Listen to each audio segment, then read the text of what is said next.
करोड़ों लोगों से कंट्रीब्यूशन ले रही है और सरकार कह रही है और दायरे में आए। अब तो मालूम है क्या कह रही है सरकार, अरे हम ईपीएफओ के अंदर उनको भी लाएंगे जो कि क्या बोलते हैं, एक तो ऐसे क्षेत्रों में काम करते हैं जो कि संगठित क्षेत्र, असंगठित क्षेत्रों में भी ईपीएफओ गुजरने वाली, यानी मजदूर को भी कहेगी तू भी आ जा ईपीएफओ का सदस्य बन जा, जो कहीं मजदूरी करता ना 400-500 रुपए में, उससे भी पैसे ले लेगी। नमस्कार सभी दर्शकों को, सुशील कुमार का एक बार फिर मैं मौजूद हूँ आप सभी के बीच खास मुद्दा ईपीएस 95 पेंशनर्स के मुद्दों को लेकर। लगातार जिस प्रकार से मनोज स्वराज जी ने मुद्दा उठाया ईपीएस पेंशनर्स का, हालांकि देश के अलग अलग हिस्सों से जो पेंशनर्स थे लगातार वर्षों तक इन्होंने अपने संघर्ष को जारी रखा। फलता क्या इसका परिणाम मिला ये आप सभी के सामने है। गवर्नमेंट तक पहुंचे, मोदी सरकार तक पहुंचे, यानी केंद्र सरकार तक पहुंचे, लेकिन उसके बावजूद जो है उनको कोई रिजल्ट नहीं मिला। लेकिन अकेला एक व्यक्ति ऐसे जो हमेशा खड़े रहे, मनोज स्वराज जी, एक नाम है, एक पहचान है पेंशनर्स की। हालांकि उनको पेंशन नहीं मिलता है, ना उनको कोई अपेक्षा है, लेकिन फिर भी पेंशनर्स की लड़ाई लगातार लड़ रहे। उन्होंने एक आह्वान किया था कि अगर सरकार हमारी बात को नहीं माने तो हम नोटा का बटन दबाएंगे और अपने समर्थन जो है उसको दिखाएंगे। नोटा का क्या फर्क पड़ा है, अभी जो है हरियाणा इलेक्शन हुआ और अभी इसके बाद महाराष्ट्र इलेक्शन है। नमस्कार मनोज जी, आपका स्वागत है। बहुत बहुत धन्यवाद सुशील भाई। देखिए, आपने जर्रा नवाजी के लिए शुक्रिया। जी जी। पेंशन का मुद्दा बड़ा सेंसिटिव मुद्दा है जी। पेंशन का मुद्दा पेंशनर के दिल को छूता हुआ मुद्दा है और बड़ा मार्मिक है। मैं बता दूं आपको, 1000, 800, 900, 700 इस तरह से पेंशन मिल रही है। और सबसे पहले जब हमने बात की जी, तो पहले हमने देखा कि सरकार किस हद तक जाकर झूठ बोलती है, किस हद तक प्रोपेगेंडा करती है कि हमने 1000 सबको दे दी पेंशन, मिनिमम पेंशन 1000 दे दी। जब हमने सरकार से पूछा तो सरकार ने कहा मिनिमम पेंशन दे दी। तो फिर हमने फिर से सवाल पूछा, लोगों के जरिए 11 लाख की चेतावनी जारी की, लोगों के जरिए मोदी जी को संदेश भेजे, हजारों लाखों लोगों ने पत्र लिखे मोदी जी को, अपनी पेंशन का स्लिप लगाई कि देखिए हमें 1000 से कम मिलती है। पीएमओ पे फोन किया लेकिन पीएमओ ने जवाब देना बंद कर दिया। बात आई गई हो गई। लेकिन उनको पीएमओ को ये डर लग गया कि कहीं आंदोलन का रूप ना लेते, कहीं ये नेगेटिव ऊर्जा ना बन जाए। नेगेटिव ऊर्जा बन रही है लोगों के अंदर, लेकिन फिर भी लोग कहते हैं कि चलिए सरकार से हमें कोई दुश्मनी तो है नहीं। जी जी, हमें तो अपनी पेंशन चाहिए। पेंशन चाहिए, बिल्कुल उचित बात है। पेंशन की बात हो रही थी।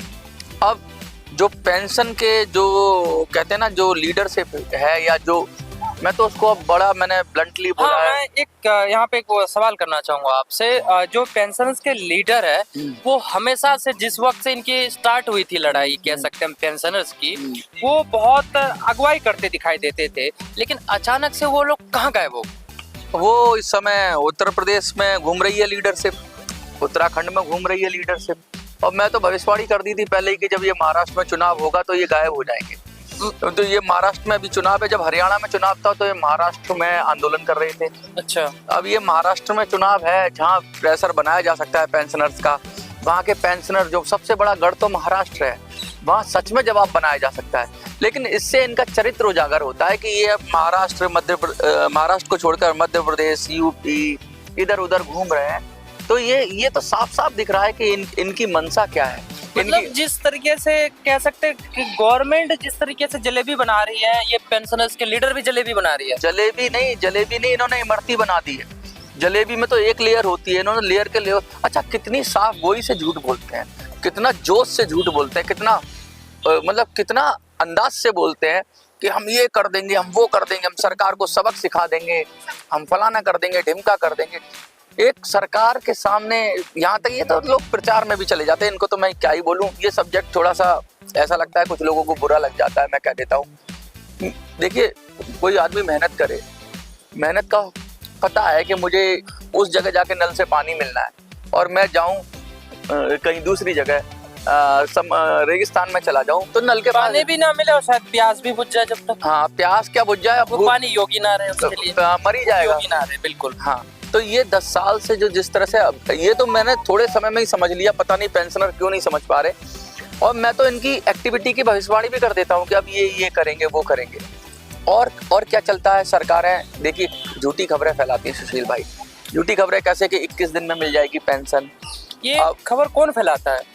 ये सरकार की तरफ से कुछ लोग होते हैं, अधिकारी होते हैं, ये सूत्रों के माध्यम से, अब मीडिया वाले, इनके कुछ चैनल भी हैं, यूट्यूब चैनल की बात नहीं कर रहा मैं, बड़ी मीडिया सबसे पहले फेक न्यूज वहां से चलना शुरू करती है। वो क्या करते हैं, हम मीडिया के पास ये राइट होता है कि हम सूत्रों के हवाले से खबर बता देते हैं, तो उसका खंडन हो जाए तो ठीक है, खैर चली। सूत्रों के अनुसार अब सरकार कोई बड़ा फैसला लेने वाली है, अब सारे यूट्यूबर लग जाएंगे। और देखिए, बुजुर्ग आशावान होता है, करे तो करे क्या, वो जाके देखता है उस वीडियो को। और यूट्यूबर भी एक तरह से गलत नहीं है, उनको तो कहीं से बड़ी मीडिया से मिल जाता है, उनको लगता है सही बोल रहे हैं। सोर्स जहां से ऊपर से आता है वो भी उसी अनुसार दिखा देते हैं। मतलब कि कहना हवा में किला बनाया जाता है और फिर उस पे किले पे ईंटें चढ़ रखी जाती है, पूरा महल खड़ा हो जाता है, हवा महल। और हवा महल एकदम धड़ाम से गिरता है, और वो हवा महल जब चुनाव होते हैं कहीं, तभी उसके करीब आता है। इसीलिए मैंने हरियाणा चुनाव के टाइम पे कहा था कि आपको किसी भी झूठी न्यूज में नहीं फंसना है। और मुझसे भी लोग कहते हैं, मनोज भाई न्यूज बताओ, न्यूज बताओ, न्यूज बताओ। न्यूज तो बनेगी ही नहीं जब तक कि आपका एक्शन नहीं होगा, क्योंकि एक्शन के फलस्वरूप न्यूज बनती है। एक्शन, यहाँ मैं आपको टोकना चाहूंगा, वो बुजुर्ग है, वो कितना एक्शन ले सकते हैं? बहुत एक्शन में सामर्थ्यवान होते एक उम्र के बाद, मैं कह रहा हूँ बहुत अच्छा एक्शन ले सकते हैं अगर वो लेना चाहें तो। लेकिन अगर कोई आदमी कुछ ना करना चाहे तो उसका ईश्वर भी कुछ कैसे कर सकते हैं वो बताइए। मैंने कहा था ना, हरियाणा में मैंने कॉल दी थी नोटा। आप मैंने एनालिसिस करके बताया था कि किस तरह से 20 सीटों पर नोटा ने कमाल कर दिया, और कुछ लोगों ने एक्शन लिया, बाकी सब लोग वही जात बिरादरी पे, पार्टी में बीजेपी का, मैं कांग्रेस का, उसी पे वोट देते रहे। बुजुर्ग हैं, कहते हैं ना, बहुत लोग कहते हैं कि पक जाता है यहाँ, तो कहते हैं ना, जब एक समय के बाद में थक भी जाता है, पक भी जाता है। ये पक्के घड़े हो गए हैं, इनको फर्क नहीं पड़ता। मुझे तो लगता है पेंशन से भी इनको कोई मतलब नहीं है, तो अपनी उसी पार्टी को जो देते आ रहे हैं बचपन से उसको देते रहेंगे, या फिर जिस जाति को देते आ रहे हैं। जाति धर्म में खुद ही बंधे रहेंगे तो अपने पॉलिटिकल एजेंडा जो चलाते पॉलिटिशियन, तो उसका उपयोग कैसे कर पाएंगे ये? अब मैं यही चाहता हूँ, मैंने जब नोटा की निकाल दी तो मैं देखना चाह रहा था कि ये डिटेच हो जाए, ये दूर हट जाए, ये कम से कम सही राह पे तो आ जाए। देखो इनको देखो, बीजेपी वालों, कुछ तो बीजेपी के समर्थक है तो बीजेपी वालों ने उनको घेर रखा है, उन्हें लगता है बीजेपी देगी। कुछ कांग्रेस के बंदे हैं, उनको कांग्रेस ने घेर रखा है। जो बचे कुछ हैं वो ये नए नेता पैदा हो गए ईपीएस के, इन्होंने घेर रखा है, और तीनों ही इनको घुमा रहे हैं। कांग्रेस कभी आवाज नहीं उठाती, ऊपर लेवल पे उनके चेले चपाटे आते हैं कि वोट मांग रहे हैं, वोट सब मांग रहे हैं। कहीं कहीं मुद्दे भी तो कांग्रेस के समय का ही है, वो क्यों उठाएगी? हाँ, कांग्रेस अगर लीडरशिप भी सामने से कहे, ऊपर से राहुल गांधी कहे कि हम ईपीएस पेंशनर की बात करेंगे, सरकारी पेंशनर की बात करते हैं, वो पुरानी पेंशन की बात करते हैं। पुरानी पेंशन की बात है, कहीं ऐसा तो नहीं कि वर्तमान सरकार जो है पिछले सरकार पे थोपना चाह रही हो, और पिछले सरकार नहीं, ये तो यहाँ तक तो मुद्दा पहुंचा ही नहीं है। मजे की बात तो ये सुशील भाई कि आरोप प्रत्यारोप तक भी पहुंचता तब भी बहुत बड़ी जीत होती पेंशनर की। ये तो पक्ष और विपक्ष में मुद्दा ही नहीं बन पाया अभी।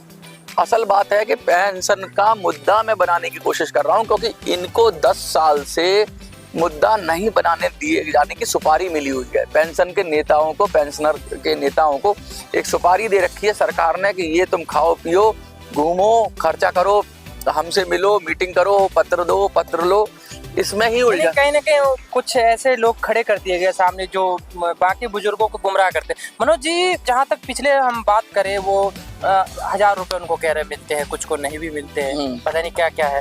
लेकिन एक आदमी ऐसे जो अपनी जमा पूंजी जमा कर रहे हो और उसको चोर जो है चोरी करके लेके चले जाए, गवर्नमेंट यही काम कर रही है। अभी एक नई, मैं आपको यही बता रहा हूँ, अभी एक नई चीज आई है। क्या होता है, पेंशन के अंदर एक कॉन्ट्रीब्यूशन होता है, यानी योगदान होता है। पेंशन फंड के लिए पेंशनर से योगदान लेते हैं, तो सरकार ये कहती है तुमने कम दिया इसलिए तुमको कम मिल रहा है, तो हम ऐसा करते हैं तुमसे ज्यादा ले लेते हैं। तो सरकार ने पहले शायद 7500 था, फिर 15000 किया। 15000 करने के बाद अब ऐसी खबरें चल रही हैं कि सरकार 21000 कर देगी या 25000 कर देगी। ऐसी कोई 25000 कह रहा है, कोई 21000 कह रहा है। सरकार मतलब अंशदान बढ़ा देगी, यानी आपके फंड में ज्यादा पैसा जाएगा तो आपको ज्यादा पेंशन मिलेगी। मतलब हो सकता है कि सैलरी में भी इंक्रीमेंट हो। सैलरी से मतलब नहीं है, पेंशन फंड होती है आपके कंट्रीब्यूशन पे। सैलरी में इंक्रीमेंट हो जाए, सैलरी किसी की 1 लाख है, सपोज करिए, सैलरी बहुत है लोगों की, 1 लाख है, लेकिन उसका पेंशन फंड में 15000 में से ही कट के जाएगा। ये नियम है, 15000 मैक्सिमम लिमिट है, उससे ज्यादा उसका पेंशन। 1 लाख रुपए वाले की सैलरी हो या 50,000 वाले, हाँ, 15 कटेगा उतना ही। हाँ, उतना ही कटेगा 15000 के हिसाब से। अब उसकी लिमिट बढ़ा रही है सरकार, 21000 कर दिया, 21 या 25 खबर अब करा नहीं है, ऐसी खबरें चल रही है। अच्छा, इसमें क्या होगा, सरकार को ही फायदा है कि उसको ज्यादा फंड मिलेगा। पेंशन तो देगी 60 साल बाद या जब नौकरी से रिटायर होगा तब, तो सरकार पैसा लेने के तो बहाने ढूंढ लेती है, देते नहीं है। और दूसरा ये है कि पेंशन का जो फंड है, पेंशन का जो पैसा है वो पैसा में वो फॉर्मूला है, तुम कितना भी दे दो, लेकिन आज से 10 साल बाद उस पैसे की क्या वैल्यू रहेगी? उसका कोई नहीं है, ना डीए है, ना कुछ है, ना मेडिकल फैसिलिटीज है। मतलब एक तरीके से अगर आप कटवा भी लोगे पैसा तो एक महंगाई की दर उससे ज्यादा होगी। बिल्कुल। और जो आपका पैसा है वो आज जो आप जिस पैसे में, सपोज करो मैं 1000 रुपए में आज एक चेयर खरीद सकता हूँ, तो ये 1000 के हिसाब से अपना ब्याज लगा लोगों को जब देंगे 10-20 साल बाद, तो 1000 के टाइम में मैं शायद एक वो कारपेट का छोटा टुकड़ा होता है वो भी ना खरीद पाऊँ बैठने के लिए। छोटी चटाई होती है ना, छोटी चटाई। तो कहने का मतलब मैंने कुर्सी का पैसा दिया इस समय के अनुसार, और जब मुझे मिलेगा तो वो छोटे से कारपेट का भी छोटा सा, मतलब एक वो कहते हैं क्या बोलते हैं नीचे बिछाने के लिए, बिछौना कुछ भी समझ लीजिए, छोटा, उसका भी नहीं बचेगा। तो तुम दे क्या रहे हो? ब्याज तो तुम छोड़ो, जो हमारा मूल है उसका भी डेप्रिसिएशन कर दो, तो वो भी नहीं मिल रहा। एक व्यापारी तो मान लीजिए अपने धन को दिनों प्रतिदिन बढ़ाने की सोचते हैं, लेकिन एक व्यक्ति जो नौकरी करता हो वो सोचते हैं कि ऐसी जगह अपने कुछ पैसे हिस्से को काट कर हम सेव करें। प्राइवेट कंपनियों में करते तो वो भाग जाती है, गवर्नमेंट के पास अगर इसमें जमा करे तो गवर्नमेंट नहीं देती है। तो ऐसे में जो करोड़ों की संख्या में लोग हैं वो किस पर विश्वास करे? देखो ये एक बहुत बड़ा सरकार को मालदार महकमा है ईपीएफओ। कैसे होता है? पेंशन के लिए एक तो एलिजिबिलिटी, पेंशन फंड में जा रहा है, एलिजिबिलिटी पैसा बड़ी मुश्किल से देते हैं। दूसरा जो प्रोबेबिलिटी होती है मृत्यु की 60 साल के बाद, 58 साल के बाद, वो बहुत ज्यादा होती है। कोई 65 साल जीता है, कोई 62 साल जीता है, तो अगर उसका पार्टनर है तो आधी हो जाती है पेंशन। तो कहने का मतलब ये है कि सरकार लेती पेंशन का जब हिसाब है, जब इकट्ठा करती है तो 30-40 साल तक लेती है, लेकिन पैसा 35 साल तक किसी की सर्विस होती है, 30 साल तक। और जब देने की बारी आती है तो उसे इतना जितने टाइम पीरियड लिया है उतने टाइम पीरियड देना तो पड़ता ही नहीं, क्योंकि बहुत सारे लोग काल को ग्रसित हो जाते हैं बीमारियों से। आजकल इतना बीमारियां चल रही हैं, लोग परेशान हैं, तो और मिलता भी बहुत कम है।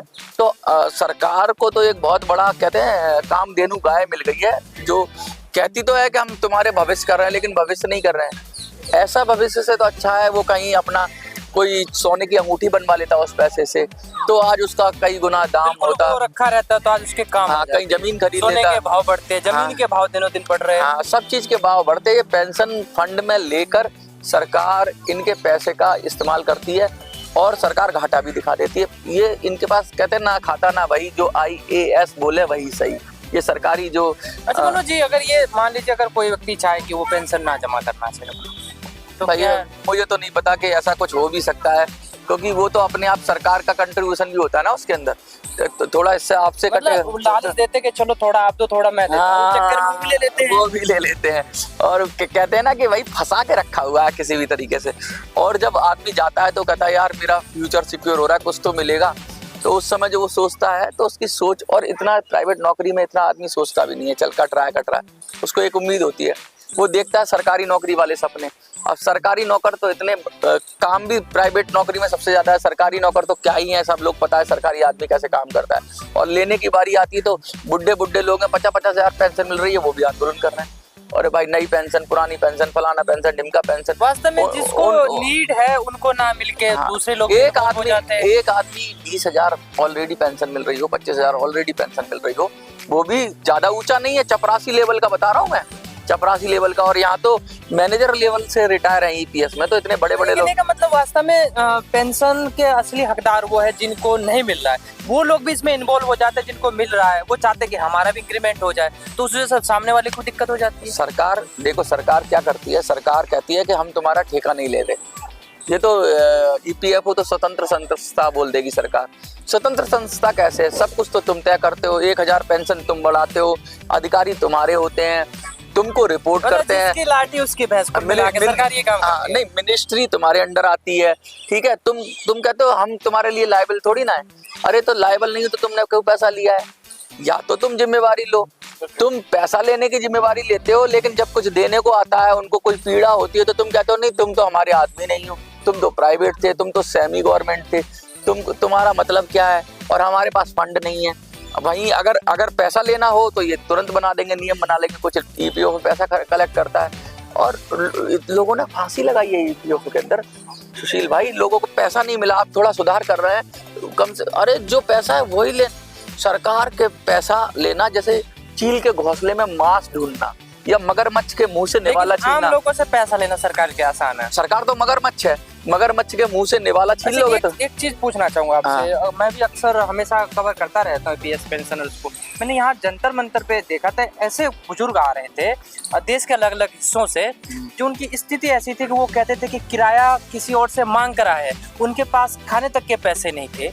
देखिए ऐसे लोगों के साथ इतना बड़ा अन्याय हो रहा है। देखिए, मैं ये नहीं कहता कि ईपीएस 95 में सब लोग गरीब हैं। हाँ, मतलब लेकिन totally pensioners की बात करना लेकिन चाहता जो हूँ मैं। पेंशन पे डिपेंडेंट है, जो सपोज करिए किसी बच्चे अलग हो गए, कुछ हो गया, अब वो बिल्कुल अकेला हो गया, वो बहुत जगह तो ऐसा भी है कि वो दूसरी वृद्धा पेंशन के लिए एलिजिबल भी नहीं होता, क्योंकि वो ईपीएस पेंशन ले रहा हो, 2 पेंशन नहीं ले सकते आप। ऐसे भी नियम बने हुए हैं, उल्टे सीधे नियम है, पता नहीं कैसे कैसे नियम है। तो मोटी बात ये है, तो वो तो उस आदमी से भी गया गुजरा है जिसको वृद्धा पेंशन मिलती है, 2500 मिलती है दिल्ली के अंदर, 2000 2500। अब वृद्धा पेंशन वाले को मिल जाता, जिसके हक है उसको नहीं मिलता। उसको नहीं मिलता, और जिसने कंट्रीब्यूट किया है। तो सरकार है ना, ऐसी नीतियां कर रही है। सरकार ये चाह रही है कि जो दे रहा है उसको और नोचो और खसोटो, जो जितना करे उसको उतना दबाओ, और जो कुछ ना करे उसको ऊपर बढ़ाओ।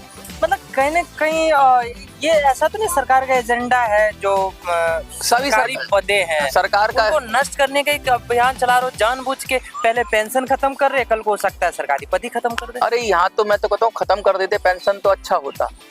जो पेंशन आप जो बात कर रहे हो ना, पेंशन खत्म कर रहे हैं, सरकारी नौकरी वालों की पेंशन खत्म कर रहे हैं, और मैं कह रहा हूँ प्राइवेट वालों की पेंशन खत्म करनी चाहिए थी, उनका पैसा वापस कर देना चाहिए था। पहले लोग सरकारी नौकरी में इसलिए आना चाहते थे, और अभी भी शायद अब भले कम हो गया हो, चाहे इस वजह से जैसे सरकार के दमाद होता है सरकारी नौकर, लेकिन वो ये सोचते थे चलो भाई जब तक नौकरी कर रहे हैं तब तक कमाएंगे ही, अंदर से भी कमाएंगे, बाद में पेंशन भी मिल जाएगा।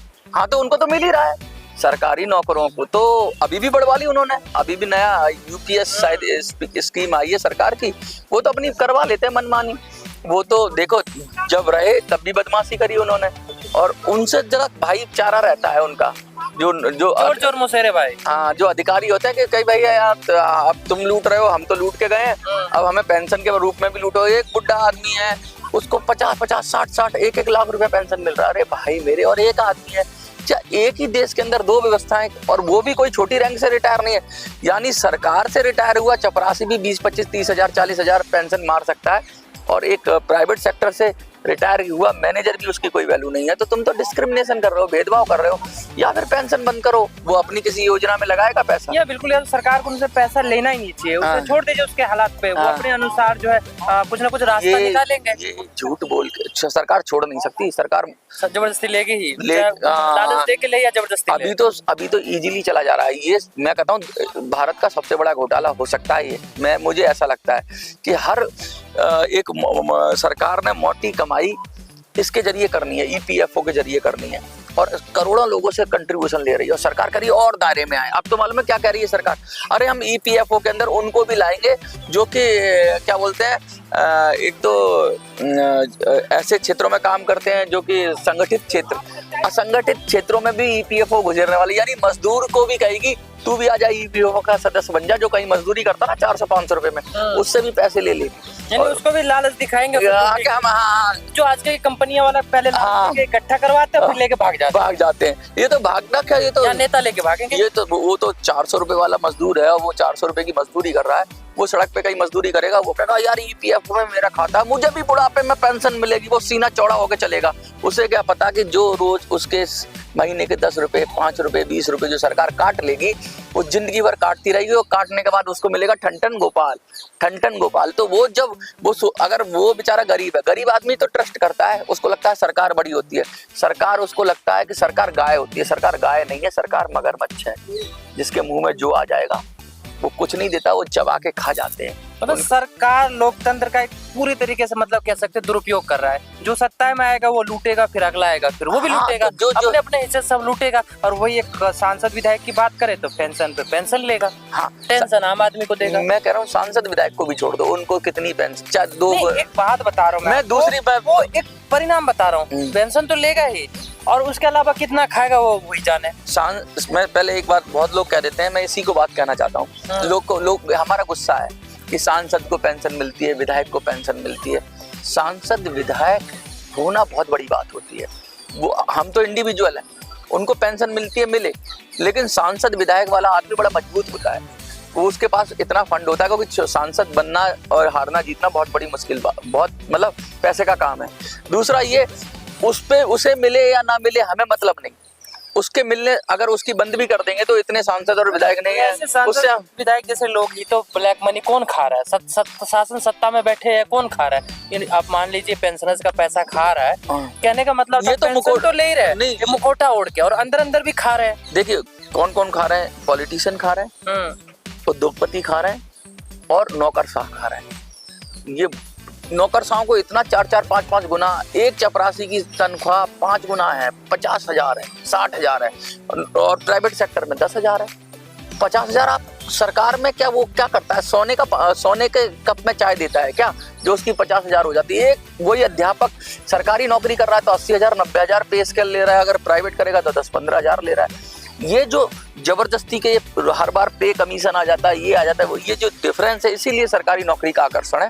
सरकारी नौकरी यानी कि जनता के टैक्स के पैसे की लूट। ये जो 2% से भी कम नौकरियां हैं, ये करीब मतलब बाकी 98%, 98 नहीं कह सकते, कुछ तो बिजनेसमैन है, वो बड़े मगरमच्छ है, वो बड़े मगरमच्छ हैं, वो अरबों में लूटते हैं, अरबों में लूट। ये छोटे छोटे जो है ना, ये भी लुटेरे हैं। जितने सरकारी नौकर है, मैं तो ये कहता हूँ सरकारी नौकरी का मतलब है उसको काम से औकात से ज्यादा, काम से ज्यादा उसको पैसा मिलता है, करप्शन करता है वो अलग करता है। तो ये पूरी सरकार का जो सिस्टम है ना, क्योंकि इतना इन्होंने पैसा बढ़ा रखा है, आप अपने लिए सैलरी इतनी ऊंची ऊंची कर रखी है सैलरी, और हर बार चिल्लाते रहते हैं। आंदोलन भी यही करते हैं, जंतर मंतर पे सरकारी कर्मचारी सबसे ज्यादा आंदोलन करते हैं, सबसे ज्यादा माल ये कमाएं, सबसे ज्यादा बेईमानी ये करें, सबसे कम काम ये करें और सबसे ज्यादा आंदोलन ये करें। कहीं इनको इन्हीं नीतियों की वजह से तो नहीं सरकार आज इनको पेंशन नहीं दे रही है? दे रही है सरकार इनको और चाहिए ना, इनको और चाहिए, इनका पेट नहीं भरेगा, इनको और चाहिए। इनको 20,000 मिल रही है तो 30,000 चाहिए। अभी सुप्रीम कोर्ट के कोर्ट ब्लैक मनी बंद हो गई तो सरकार से चाह रहे कि जबरदस्ती और नंबर 1 में तो लेते ही हैं, नंबर 1 में भी बड़ा हाई पे स्केल लेते हैं और लें। देखिए मेरा जो है मतलब कमेंट करने का मतलब ये नहीं था कि सभी पेंशनर्स या सभी अधिकारी जो है भ्रष्ट होते हैं, लेकिन समाज के अधिकतर नहीं सिस्टम भ्रष्ट है। पद पे जो होते हैं सिस्टम, वो भ्रष्ट इसलिए हो जाते हैं क्योंकि ऊपर से ही नीचे तक चलता है। यहाँ भ्रष्टाचार की बात नहीं है, यहाँ नीति ऐसी बनाई जा रही है जिसमें डिस्क्रिमिनेशन हो रहा है। जो उसका हिस्सा नहीं होगा वो बर्बाद हो जाएगा। नंबर 1 में भी आपको इतना पैसा मिल रहा है कि वो, अगर भ्रष्टाचार की बात नहीं कर रहा हूँ मैं, नंबर 1 में भी इतनी तनख्वाहें और इतनी पेंशन मिल रही है सरकारी लोगों को, और एक तरफ इतनी कम मिल रही है। तो ये कहीं ना कहीं पैसे का एक तरह से मितव्ययता बोल सकते हैं, या किसी पैसे का बंदरबाट या पैसे की लूट है कि मेरे पास थाली है तो मैं जैसे चाय खा लूं और सामने वाले को मैं बस बिल्कुल टुकड़ा भी ना दूं। तो ये वाली हिसाब है क्योंकि सरकार। चलिए हम आपसे नोटा पे बात कर रहे थे। हाँ, मुख्य रूप से आपने जो है हरियाणा चुनाव पे नोटा का अभियान चलाया था। आपने कहा था कि लगभग 10,000 लोग आपके समर्थन में आ गए। अब जो है महाराष्ट्र चुनाव में कितने लोग आपके समर्थन में आने वाले, ये सवाल आपसे। देखिए मैं तो उम्मीद पे दुनिया कायम है। मैंने तो ये कहा है लोगों से कि भाई 50,000 लोगों को कम से कम आप 50 सीटों पे कम से कम उलट फेर कर दो। अरे सरकार डर रही है। आपको मैं बता दूं सुशील भाई, मेरे को कॉल आई है बड़े बड़े नेताओं की। अच्छा, कैसे कॉल? अगर मेरी पार्टी में शामिल हो जाओ, दिल्ली का अध्यक्ष बना देते हैं। महाराष्ट्र की पार्टियां हैं, अब मैं पार्टी का नाम नहीं बताऊंगा। मेरे को पर्सनल कॉल आई कि आप दिल्ली के अध्यक्ष बन जाओ। मैंने कहा मिलेगा क्या? मैं तो भैया सीधा ब्लंट बोलता हूँ कि भैया काम करूंगा। तो वो भी चाहते कि आवाज ना उठाए, आप सिस्टम का हिस्सा। हाँ, उसको कह रहा है ये आदमी कहीं बिगाड़ ना दे, लफड़े ना कर दे, क्योंकि ये तो सब सही सच बोल देता। सच बोलने वाला किसी को पसंद नहीं है। वो नेता बड़े पसंद है जो जाते हैं मोदी से मिलाते हैं, हेमा मालिनी से मिलाते हैं, ऐसे नेता पसंद। ये जो एक तरफ से देखा जाए, जनता अपनी बात रखने के लिए ऑप्शन दिया है इसका नोटा का। हाँ। लेकिन नोटा से कहीं वोट का दुरुपयोग तो नहीं होगा? नहीं, मैं कह रहा हूँ सबसे पहले इनको लत, एक नशेड़ी होता है ना, नशेड़ी का मतलब समझते हो? लत लग जाना। हाँ। इस देश में किसी को कांग्रेस की लत लगी हुई है, बड़ी बुरी तरह से लगी हुई है। किसी को बीजेपी की लत लगी हुई है, किसी को जाति की लत लगी हुई है। लत के अंदर इतने लतखोर हो गए हम कि इनको लाते अपने वोट के मतलब वैल्यू को भूल गए। कम से कम पहले इनकी लत छुड़ानी पड़ेगी। तो इनको जब हॉस्पिटल में, नोटा एक हॉस्पिटल है, उसमें इनको भर्ती कराकर ये वोट देने के सबसे वोट रोकना सीखे अपना, कि भाई मेरा वोट मुफ्त में चला जाता है, धर्म पे, जाति पे, इस पे, मंदिर पे, मस्जिद पे, मुसलमान पे, हिंदू पे, इस पे चला जाता है। कम से कम मैं इतना काबिल तो बनूं कि मैं अपना वोट रोक लूं। बिल्कुल। अब इनका नशा बंद करा, इनकी राजनीतिक नशा बंद कराने की कोशिश है। अगर ये अपना वोट रोकना सीख गए, फिर ये वोट देना तो सीख। महाराष्ट्र में लगभग कितने लोग आपके EPS मुझे लगता है कि लाखों लोग अपना वोट लाखों वोटर होंगे इस बार। रोकेंगे और दर्ज भी कराएंगे। तो इन नेताओं में खलबली एक मचे। विरोध दर्ज कराने का पहले हम संगठित हो जाएंगे वोट पे, नोटा के रूप में हम संगठित हो रहे हैं। हमारे एक बहुत बड़ा वोट बैंक बन जाएगा, जो जहां चाहे वोट दे सकता है। वो फिर किसी पार्टी का गुलाम नहीं होगा, किसी धर्म का, किसी जाति का गुलाम नहीं होगा, किसी विचारधारा का गुलाम नहीं होगा। वो जब कंसोलिडेट हो जाएगा, फिर हम जब अपने लोग पेंशन के लोग रखेंगे और हम सब वोट बैंक में हमारे लोग निकलेंगे, तो पेंशन के मुद्दे पे वोट देंगे। फिर सरकार भी कहेगी यार ये ग्रुप बहुत तंगड़ा है। एक पैरेलल सरकार के अंदर एक ग्रुप बनाना चाहता हूँ देश के अंदर, पेंशनर्स का, बुजुर्गों का, सीनियर सिटीजन्स का, और जिनके ऊपर अत्याचार हो रहे हो वो सब इकट्ठे हो जाएं। क्योंकि उनको जो अत्याचार नहीं होता उसका डर दिखा के कि तुमको हिंदुओं को दिखाएंगे तो मुसलमान आ जाएंगे, मुसलमानों को दिखाएंगे हिंदू आ जाएंगे, ब्राह्मणों को दिखाएंगे दलित कर देंगे, दलितों को दिखाएंगे ब्राह्मण कर देंगे। ये डर दिखा के जो वोट ले रहे हैं, मैं उनको सच्चाई के साथ जोड़ना चाहता हूँ। ये मेरा प्रयास है और इसी में मैं काफ़ी हद तक सफल हो रहा हूँ, और मुझे लगता है और भी सफल होऊंगा। और लोग जुड़ेंगे, एकजुट होंगे और मुद्दों पे वोट करना सीखेंगे। कोई पार्टी मुद्दों की बात कर ही नहीं रही है। किसी को कोई संविधान बचाना है, किसी को गीता बचानी है, किसी को बाइबल बचानी है, किसी को कुरान बचानी है, किसी को कुछ बचाना है। इंसानियत किसी को नहीं बचानी। इंसानियत किसी को नहीं बचानी। और जो इंसानियत बचाएगा ना, जो अपने इंसान की बात करेगा, वही देश पे राज करेगा। इसलिए कहता हूँ जो पेंशन की बात करेगा वही देश पे राज करेगा। तो देखिए हमारे साथ मनोज स्वराज जी जुड़े थे, मैं उनका बहुत बहुत धन्यवाद देता हूँ। और अभी महाराष्ट्र चुनाव आने वाला है। एक व्यक्ति के पास लोकतंत्र की सबसे बड़ी ताकत होती है, हथियार से कहीं ज्यादा कीमती है वोट। आप अपने वोट का सदुपयोग करें। आप चाहे नोटा पे दबाए या किसी पार्टी को दे, जिसको भी दे आप एक बार सोच समझ कर जरूर दे। उस व्यक्ति को दे, उस जगह पे वोट दे जहां से आपके हक की बात कही जा रही हो, आपके हक के लिए लड़ाई की जा रही हो। आपकी क्या राय है कमेंट्स बॉक्स में जरूर बताएं। धन्यवाद।